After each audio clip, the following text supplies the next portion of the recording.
Permisi, Pak. Amel pun juga terkejut. Ternyata orang yang dijumpai tersebut adalah gurunya, yaitu Pak Yitno.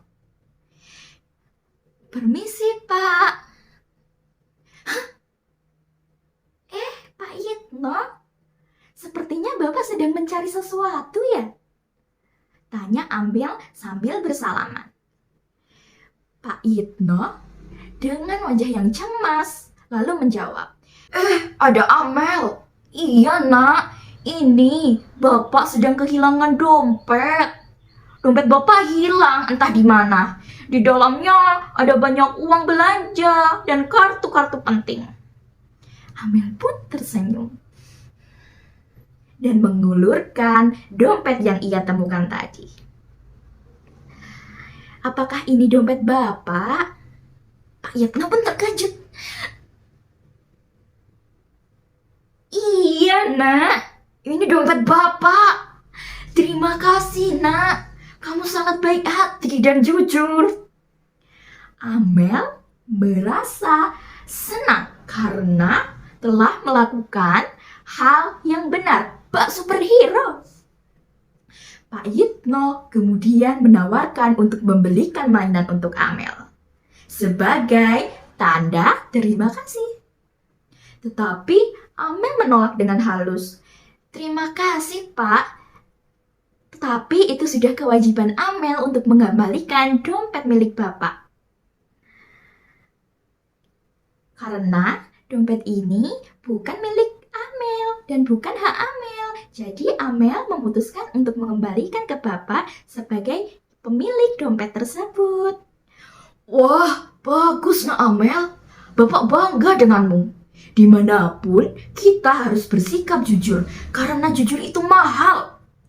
Amel pun menjawab, setuju Pak. Kejujuran itu harus kita tegakkan dimanapun dan kapanpun. Kemudian Amel berpamitan kepada Pak Yitno untuk membeli keperluan barang yang lain. Amel melanjutkan belanja sambil bersalaman. Permisi Pak, Amel mau melanjutkan belanja dulu ya. Oh iya nak, silahkan. Terima kasih ya sekali lagi. Amel melanjutkan belanjanya untuk keperluan yang diminta ibu. Setelah Amel sampai di rumah, dengan hati yang bahagia, Amel menceritakan kepada ibu bahwa Amel telah menemukan dompet. Ibu, aku mau cerita. Tadi aku menemukan dompet Pak Yitno yang aku temukan di jalan. Kemudian aku mengembalikannya. Tetapi Pak Yitno menawarkan untuk membelikan mainan. Tapi aku tidak mau karena itu sudah tugasku untuk mengembalikan dompet itu. Wah, Amel, kamu benar-benar anak yang baik dan jujur. Ibu sangat bangga padamu. Dengan kejujuranmu, kamu telah membantu orang lain dan itu adalah perbuatan yang sangat mulia. Amel kemudian tersenyum lebar. Dia tahu bahwa kejujuran itu hal yang sangat penting. Dan hari itu dia belajar betapa berharganya melakukan perbuatan yang baik.